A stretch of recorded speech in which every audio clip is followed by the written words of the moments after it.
Welcome back to High School Sports Extra, presented by Nicolet National Bank. This feels like a flashback to, I don't know, 5, 6, 7 years ago, or 15 for that matter, because coming out of his cave for the first time in a very long time, like a bear in winter, Scott Venci of the Press Gazette joining me tonight. How you been, buddy? Burke, the place looks beautiful. I haven't been here in probably 5, 6 years. Right.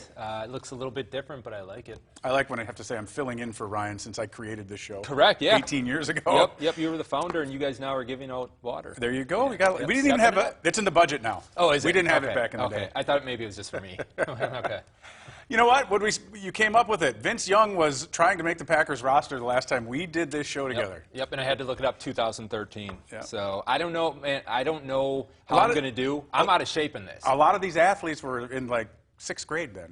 We don't have to mention They're like, that. who are these clowns on right, here? Yeah, no, we don't have to mention that. But hopefully I get through this because I don't have any experience or practice in the last 5 years. I think you'll do just fine. Okay. You can cool. talk. All right, yeah. I'll try. You got the gift of gab, as they say. Yeah, thank you.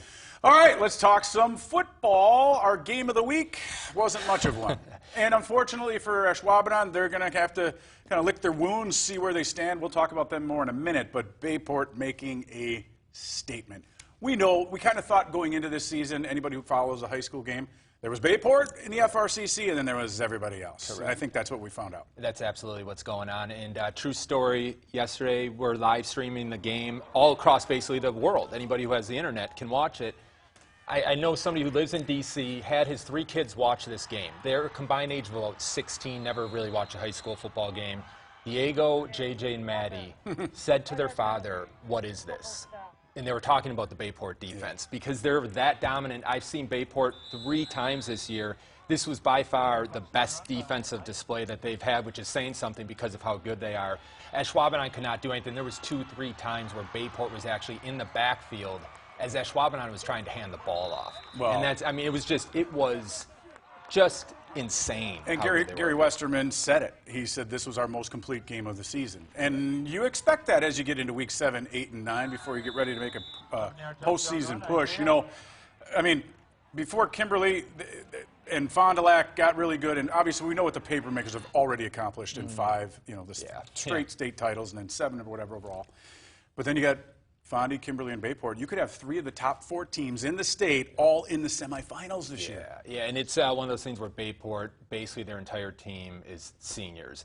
This was the team that in the last couple of years everybody kind of looked to okay, they're going to finally get to state. Yep. They could win the state title. It is maybe not now or never, but it really should be now to get there. Right. And they're probably going to face Kimberly if it all shapes up, maybe in a semifinal, and it's going to be a huge hurdle to get over.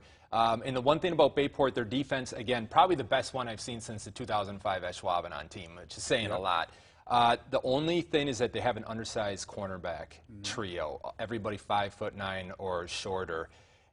Our team's going to be able to pass against them in the playoffs, and that's going to be the key. Yeah, they got a bevy of backs who can run the rock. Andrew Thomas, solid at QB. Yeah. They're as complete a team as we've seen, probably since Alec Ingold ran him to the Final Four, but then he had that ankle injury, and obviously the rest is history with Wisconsin and now pro football. All right, at Schwabenheim now. They've got Pulaski, who is 7-0. I've been to a bunch of their games this year. We'll talk about the Red Raiders in a second. Maybe a preview of things to come in Division II between these 2 squads. This is where the Jaguars need to, you know, pick it up and say, all right, forget about last week. Yep. It's over, it's done, and move on. And that's the thing. I mean, I think you always believe you have a chance, but you really don't want to lose a lot of confidence going up against Bayport and having that happen because it's going to happen against everybody. And the truth is, as Schwabenheim, 1, has already exceeded a lot of people's expectations, but 2, they do have a lot of talent on that offensive side of the ball, and that defense has been very stout other than last night. All season long, and so just them being in this position to possibly get a home game in the playoffs in the first round is a huge thing when last year they were just fighting to make the playoffs. It's been a really nice turnaround. Dude, they haven't won a playoff game in 5 years, since 2014. And this program was the Kimberly before Kimberly. Correct. Like, they won 4 state titles in a decade, and those kids walk up and down the hall, so it is kind of nice to see what Brian Richkowski's done there and turning him around in such short fashion. Absolutely, and I think they believe in him big time. Yeah, good dude. And he played for Bayport, so there was that little thing going on. Yeah, kind of emotional for him. Yeah, first time ever playing against Absolutely. them. So, All right, let's talk about those Red Raiders. Direct snap, single wing, wing tee, option, hybrid, whatever you want to call it, because offenses do evolve. For camera guys, they're the hardest team to shoot. We get schooled and faked out by them all the time. They don't have the man-child Dylan Hendricks anymore to keep running the football, but they just seem to find ways to win. You have to give Jared Marsh and his coaching staff extensions right now, Burke, because I got to tell you, going into this season, this is the team I thought was going to take the biggest step back because of Dylan Hendricks, rushing champion last year, also a great defensive player. I had no idea that they were going to do what they're doing so far, undefeated. They've given up 24 points total in the entire in 7 games. It is unbelievable. And right now, other than Dylan, last year was just Dylan Hendricks' run every time. Now they've got 2-3 guys you have to account for, which makes it difficult now in a couple weeks. Now they have Schwaben on this week. That's going to be a test. And if they win, it's going to be 8-0 against 8-0. Yep. Interesting, though, because I just said Bayport's, well, quote-unquote weakness would be their secondary, but Pulaski doesn't pass the ball, so it's really going to be strength against strength in that one. Well, and they're going to shorten the clock. You don't want to get into a shootout with Bayport. Right. You need long, consistent drives, and you can't give up the big play. We know that. All right, let's move ahead to the Bay Conference. Our final team from the area, West De Pere. Same old Phantoms, and that means good. Yeah, this is kind of like it's the Bay Conference version of Bayport. Nobody can compete in this conference with them, which is a good thing why they're moving to the FRCC next year. Sam Momart's here, has really emerged again as a senior, and Josh Blount, junior quarterback, already his 3rd year. 393 yards rushing against Menasha. Our boy Jason Birkin asked me if that was the best game I've ever seen, and I don't know if it is, but it's probably the most rushing yards I've ever seen.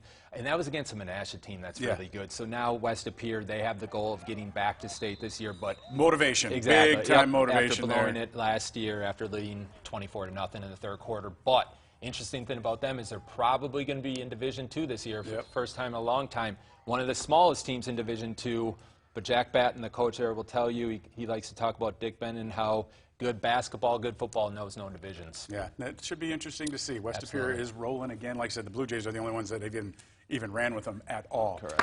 This has been fun, man. Wait, it's been a long time. It's already over? We're already done. We're at like 7 minutes, I think we've already got done. Oh, my gosh. I got 20 minutes left. I had to talk about this real quick because, when we did the show, the history of it, guys like writers like Mike Spofford and your boy Wes, Hodkowitz, and our old producer Nick Goddard, even Mike Vanderschnick shot football for us. All those guys work for the Packers now.